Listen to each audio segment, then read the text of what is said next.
नमस्कार, हमारा नाम है समरीन और आपने देखना शुरू कर दिया है लाइव सिटीज। देखिए, बिहार में इस वक्त बहुत कुछ चल रहा है। आपको मालूम है कि अब सभी यही जानना चाहते हैं कि आखिर बिहार में चल क्या रहा है और आखिर बिहार में होने क्या वाला है। आपको बता दें कि इसी बीच पॉलिटिकल गलियारों में एक और चर्चा है। चर्चा तो ये है कि सीएम नीतीश कुमार विधानसभा को भंग कर सकते हैं और जनाब कहा तो ये भी जा रहा है कि 22 तारीख ये वो तारीख है जब सीएम नीतीश कुमार विधानसभा को भंग कर देंगे। और आपको बता दें कि हम के राष्ट्रीय अध्यक्ष संतोष सुमन के बयान ने भी अब इस मुद्दे को और भी ज्यादा गर्मा दिया है। तो आज हम इसी पर चर्चा करेंगे और आज इस पर बातचीत करने के लिए हमारे साथ सीनियर जर्नलिस्ट अरुण पांडे जी हैं। सबसे पहले बहुत शुक्रिया बात करने के लिए। धन्यवाद आपको जी। जैसा कि मैंने शुरू में ही कहा कि चर्चाएं बहुत हैं अरुण जी। अब जैसा कि मैंने शुरू में कहा कि हम के राष्ट्रीय अध्यक्ष संतोष सुमन ने बड़ा बयान दे दिया है और साफ कह दिया है कि सीएम नीतीश कुमार विधानसभा को भंग करने वाले हैं। अब देखिए, संतोष सुमन जी के बयान पर अब आप चर्चा कर रही हैं। जी। मेरी टिप्पणी पूछे पता नहीं है उनको कहाँ से ये खबर है, तो उस पर क्या प्रतिक्रिया दी जाए। चर्चा तो है कि अभी जैसे आपने कहा कि सरगर्मी है बिहार में, तभी तो सीट शेयरिंग के लेकर बैठक हो रही है। महागठबंधन में थोड़ा ज़्यादा बयानबाजी हो रही है। वह आपने देखा कि जदयू की जो 16 जीती हुई सीटें हैं तो उस पर जदयू के तरफ से केसी त्यागी से लेकर और संजय झा तक कई नेताओं के बयान आ गए कि भाई 16 तो मेरी जीती हुई सीट है, उसमें कोई उससे हेर फेर नहीं होगा। मैंने संख्या के हिसाब से आज विजेंद्र यादव का भी बयान आया है कि भाई हम तो 17 सीट लड़े थे, उस पर कोई नहीं होगा बातचीत। अब फिर वहाँ दिल्ली में राजद और कांग्रेस की बातचीत हो रही है सीट शेयरिंग की। आपसे ही चर्चा हुई थी तो उसमें आपने थोड़ी एक तरह से चिंता जाहिर की थी आपने कि कांग्रेस को उस डेलिब्रेशन में क्यों नहीं शामिल, जेडीयू को। भाई आप तो जदयू को, कांग्रेस ने क्यों नहीं, तो भाई जदयू तो देखिए राजद कांग्रेस और वाम दल थोड़ा सा इस महागठबंधन बनने के पहले की पृष्ठभूमि यदि आप थोड़ा सा नज़दीक से देख लीजिएगा तो अभी सवाल भी राजद जो है वो कांग्रेस का विश्वस्त सहयोगी है, उस पर कांग्रेस ज़्यादा भरोसा करती है लालू जी पर। नीतीश जी का भी झटका दे चुके हैं, 2 बार राजद से 2 बार बीजेपी से दोस्ती की है और ये बार महागठबंधन में कांग्रेस शामिल हुई है थ्रू राजद कांग्रेस और वाम दल एक साथ थे और राजद और जदयू में दोस्ती हुई, कांग्रेस और वाम दल भी इस सरकार में अंदर और बाहर से समर्थन में आ गई। तो इसलिए तो कह दिया है कि भाई हमारी 17 सीट है, बाकी जो सीट बचती है उसमें वो लालू जी जिसको बांट लीजिए। तो अब कुल मिला जुला करी तो एक अलग चर्चा हुई, जो इसलिए मैंने ये बात आपके सामने रखी कि आपने कहा कि बहुत सरगर्मी है, गहमागहमी है चुनाव को लेकर। तो एक तो ये चर्चा है, अभी एनडीए में कोई ऐसी बात नहीं हो रही है। एनडीए में कभी चर्चा थी कि भाई लोजपा में चचा भतीजे में द्वंद्व चल रहा है हाजीपुर सीट को लेकर। अब चलिए, अब रही बात कि संतोष सुमन जी जो पूर्व मुख्यमंत्री जीतनराम मांझी के सुपुत्र हैं, पूर्व मंत्री थे, इसी सरकार से अलग हुए थे, उन्होंने पता नहीं उनको कैसे आभास हुआ। अब डेट भी आप बता रही हैं। बिल्कुल। अब वहाँ पूरी दुनिया की निगाह टिकी है अयोध्या पर कि उस दिन प्राण प्रतिष्ठा रामलला का वहाँ होने वाला है। पूरी दुनिया की निगाह नजर होगी वहाँ। अब उन्होंने कुछ और यहाँ कह दिया जो मुझे कहीं दूर दूर तक चर्चा, तो देखिए चर्चा बहुत होती है, अब वो चर्चा खासकर सोशल मीडिया में कभी चर्चा हो जाएगी कि नीतीश जी इस्तीफा दे रहे हैं, कभी चर्चा हो जाएगी विधानसभा भंग, लेकिन कोई उसका तथ्य तर्क कुछ लॉजिक होनी चाहिए ना।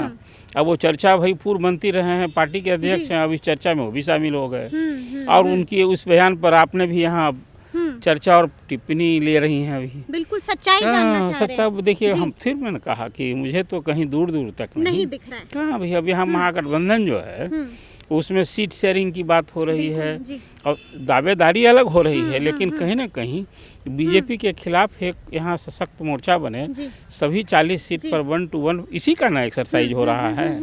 तो यहाँ तो टूटने का कहीं है नहीं। फिर नीतीश जी के बाहर नीतीश जी महागठबंधन में नेता हैं, तो अभी नीतीश जी फिर कुर्सी छोड़कर कहाँ जाएंगे। आपको क्या लगता है, अगर हम 1 मिनट के लिए मान लेते हैं कि उनकी बात में दम है, और क्या ये मुमकिन है कि सीएम नीतीश कुमार विधानसभा भंग कर देंगे, और अगर भंग कर देते हैं तो सबसे ज्यादा फायदा किसको होगा? बीजेपी को। बीजेपी को। और क्या, बीजेपी को फायदा होगा। देखिए जी। अभी विधानसभा का भंग हो जाए, 7 जी, चुनाव जी, होगा जी। तो अपर हैंड किसका रहेगा? देश के लिए चुनाव पहले ना होगा, उसी साथ यदि असेंबली चुनाव हो तो फिर उसमें तेजस्वी झटका किसको लगेगा? पूरे स्टेट में फिर यदि 7 हो जाएंगे जी। तो लालू बनाम अदर्श न हो जाएगा। हम्म। उसमें नीतीश जी जैसी आप कल्पना कर रही हैं, अभी लालू जी के भाईचारा है, इधर हैं, भतीजा को स्थापित करने के लिए सब कुछ कमिटमेंट करके आएंगे, और यदि बिल्कुल एक जिसको आप कहते हैं मान लिया जाए तो ये स्थिति होगी तो फिर राजनीति संभावनाओं का चलिए ये सब तो एक चलिए सवाल बनता है छोटा सा। सवाल का जवाब तो यही जी, कर रहे हैं कि जी। एक तो अभी मुझे दूर दूर तक कहीं ऐसी नहीं दिख रही है कि असेंबली हो, लेकिन कल हो कि एक स्थिति हो, नीतीश कुमार ये फैसला ही ले लें तो असेंबली चुनाव साथ होगा तो भाजपा के साथ न होंगे तो उसे भाजपा को मदद मिलेगी। और जो व्यक्ति यहाँ सूत्रधार है अभी जी, इंडिया गठबंधन का, वो यदि उस पाले में जाएगा तो भाई इंडिया गठबंधन को मामूली झटका होगा। अभी उनको कन्वेनर बनाने की बात हो रही है, पीएम के चेहरा हैं। देखिए ये सब बात जो कुछ अब मीडिया के लोग भी इसको कॉन्ग्निजेंस लेते हैं, उस पर चर्चा शुरू कर देते हैं कि नीतीश जी ने इस्तीफा दे दिया। नीतीश जी फिर मैं आपसे कहता हूँ कि कोई पद नहीं सुरक्षित हो जाएगा तो क्या उस सड़क पर रहेंगे और भतीजा को पहले बैठा देंगे। फिर बात मैं दोहरा रहा हूँ, नीतीश जी की जो राजनीति रही है, कोई भी पॉलिटिक्स में कोई आदमी सब कुछ पाने के लिए करता है, खोने के लिए कोई करता है, तो फिर वो स्थिति कहाँ मुझे बनती है। नीतीश जी यदि उस पाले में जाएंगे तो वहाँ भी कुछ श्योर शॉट मिलेगा तब ना। तो भाजपा तो भी मुखातिब दिख नहीं रही है। भाजपा तो जितना आक्रामक तेवर में अभियान शुरू करने की बिहार में ठानी है। और नीतीश जी पर आप याद कीजिए ना, पिछला 2 घटनाक्रम जिस ढंग से प्राइम मिनिस्टर ने नीतीश कुमार पर हमला बोला था, उनके जीतनराम मांझी पर जो बयान दिए थे उस पर, या यौन शिक्षा पर जो असेंबली में उन्होंने कहा था काउंसिल में, हाँ, तो कुल मिला जुला करके ये सब बात जो राजनीतिक गप चर्चा होती है ना, अब मीडिया इसी को अब कुछ सुर्खी बना करके अब देखिए अभी चर्चा उसी पर कर रही है। मुझे इसमें कहीं कोई दम नहीं दिखता है, नहीं। और अभी फिर और जो बात आप संभावनाओं का खेल करते हैं, नीतीश जी जो फैसला ले लेंगे कि हमको यहाँ अभी साथ नहीं रहेंगे, इसमें साथ रहने में तो चुनाव होने की कोई गुंजाइश नहीं है। अब अलग होंगे, दूसरी पाली बदलेंगे, जो फिर वही सवाल आ गया जो कहीं दूर दूर तक जिसका कोई आधार नहीं मुझे दिखता है। और यदि उसको ही सही मान लें तब असेंबली, तब चुनाव साथ होगा, विधानसभा भंग होगी। अच्छा, अगर हम आज की बात करें तो आज चिराग पासवान ने भी बड़ी प्रेस कॉन्फ्रेंस की थी और साफ साफ जब उनसे भी यही सवाल किया गया कि देखिए चर्चाएं बहुत हो रही हैं, खरमास का बार बार जिक्र आ रहा है, तो चिराग पासवान ने बड़ा संकेत दे दिया, साफ कहा कि when it comes to CM of Bihar तो you can never say never. उन्होंने ये भी कह दिया कि चूड़ा दही खाएंगे और बिहार के निर्माण की नई शुरुआत करेंगे। तो देखिए चिराग तो शुरू से ही बिहार में मध्यावधि चुनाव की भविष्यवाणी करते रहे, कोई नया नहीं उनका। वो कहते रहे हैं कि यहाँ ये सरकार नहीं चलने वाली है, असेंबली चुनाव पहले होगा, वो पहले से कहते रहे। और जिस फोल्ड में हैं एनडीए, तो लोग क्यों चाहते हैं, चाहेंगे कि अपने कारणों से, अपनी वजहों से, अपने आंतरिक कलह से, द्वंद्व से ये सरकार नहीं चले, इसमें कांग्रेस अलग लड़े, फिर लालू जी और नीतीश जी अलग हो जाएं, तो भाजपा तो यही ना चाहेगी। भाजपा को छोड़कर जब नीतीश जी गए हैं तो भाजपा तो खार खाई हुई है। और चिराग उसी फोल्ड में है। चिराग भी कहीं ना कहीं जो उनकी पार्टी टूटी है तो उनकी निगाह थी ना भाई कि नीतीश कुमार के विक्टिम हैं। पार्टी तो भाजपा नहीं ना तोड़ी थी।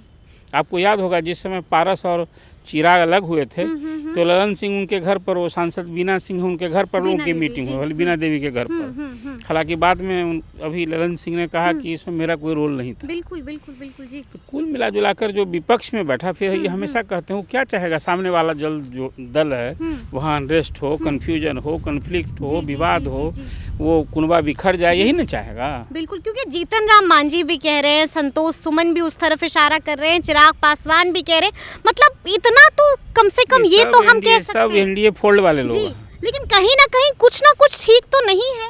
अब देखिए उनकी जो सूचना है जी जी जी उस पर तो अब कोई क्या कहा जाए, उस पर तो कोई छानबीन का हमारे लिए तो कोई विषय भी नहीं है, इसलिए कि हम लोग भी जो देख रहे हैं पॉलिटिक्स को, यहाँ बिहार के पल्स को देख रहे हैं। हाँ, आप ही कह सकते हैं कि अभी महागठबंधन में सीट के बंटवारे को लेकर दावेदारी की होड़ लगी है, लेकिन उससे कोई बाहर होने का कहाँ दिख रहा है कि चलिए हमको इतनी सीट नहीं मिलेगी। अभी केसी त्यागी का एक बयान आया सुना कि भाई वहाँ कांग्रेस नहीं भी तैयार होगी तो हम लोग यहाँ मिलजुल कर राजद से लड़ लेंगे। बिल्कुल, बिल्कुल, अरे भाई लक्ष्य तो बीजेपी के खिलाफ न है, कांग्रेस में तो वही कहा कि जेडीयू और आरजेडी में इतना दम है। हाँ, तो भी देखिए कुर्बानी तो यहाँ तो है ही, एक सीट जीती है वो, तो इसलिए कुल मिला जुला कर सब चलता रहता है। जब भी कोई चुनाव नजदीक हो ना, बहुत लोग टिकट दावेदारी, सरगर्मियाँ ऐसे ही तेज हो जाती हैं। हाँ, तो वही सरगर्मी देख रहे हैं। और इन चर्चाओं में एक और नई चर्चा आपने शुरू की, लेकिन इसमें कहीं कोई मुझे नहीं दिख रहा है कि असेंबली चुनाव पार्लियामेंट के साथ होगा, विधानसभा भंग होगी, ऐसा कुछ नहीं दिख रहा। तो चुनाव तो जब होगा नौबत आएगी विधानसभा भंग होगी तभी ना, क्योंकि आप भी पॉलिटिकल पंडित के साथ बैठते हैं, आप भी चर्चाओं में रहते हैं। देखिए चर्चा जो होती रहे या जिसको अफवाह कहिए, अब उसको आप उसकी सच्चाई जनता को बताना भी नहीं, जरूरी तो हम तो सच्चाई जानने की कोशिश करते हैं, कहीं तथ्य नहीं दिखता है, नहीं दिख रहा है। अच्छा, एक आखिरी सवाल है आपसे जो हम जानना चाहेंगे। अब अगर हम इधर देखें कि शिक्षा मंत्री ने एक बार फिर से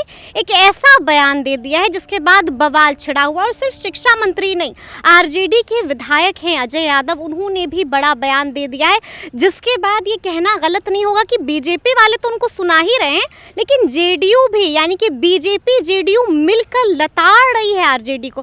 साफ साफ जेडीयू के एमएलसी हैं नीरज कुमार, साफ साफ उन्होंने कह दिया है कि टीआरपी बटोरने के लिए ऐसा मत कर दीजिए कि जनता आपको ही बटोर दे। अब देखिए ये तो सच पूछे वो सावधान किया है, नीरज कुमार का जो बयान आया है वो क्या गलत है। अब फिर शिक्षा मंत्री एक ज्ञान दे गए, उन्होंने एक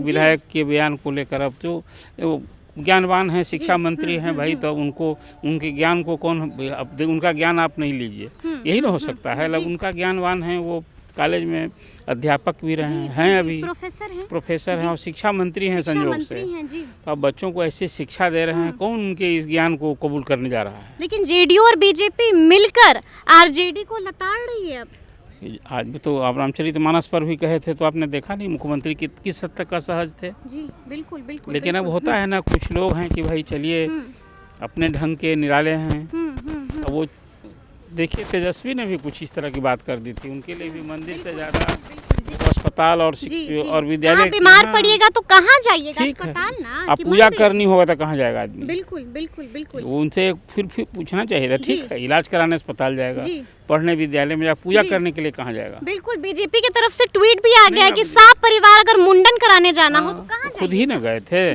तो अस्पताल में तो पूजा होगी नहीं और विद्यालय में पूजा होगी क्या, वो तो मंदिर में भी होगी। देखिए ये सब तरह की बात, अब क्या कहिएगा, ये सब तरह की बात आरजेडी की वजह से एक बार फिर से जेडीयू अनकंफर्टेबल महसूस, नेता ही ऐसा बयान देने लगे तो किसी को और क्या कहेगा। वही तेजस्वी नेता है पार्टी के, अब तेजस्वी बोल गए तो उनके साथ शिक्षा मंत्री भी बोल गए, भाई नेता बोल रहे हैं तो कुछ और उसमें बढ़ा दिया जाए। जेडीयू टोक रही है, जेडीयू को तो भाई असहज होना है। जैसे देखिए साउथ में डीएमके के वो बयान दे दिया था सनातन धर्म पर, पूरा कुनवा जो है इंडिया घटक दल का असहज था, तो ये कुछ जानते हैं, यही सब ये सब बीजेपी की सेवा हो रही है। बिल्कुल, ऐसा सब बयान दे, मतलब आरजेडी ऐसा करके बीजेपी के लिए ही सब लोग आप पैदा कर रही है। आप देखिए बीजेपी को खून करना है तो उसको मुद्दे को आप कौन चीज़ है भाई, आप भी आस्थावान हैं।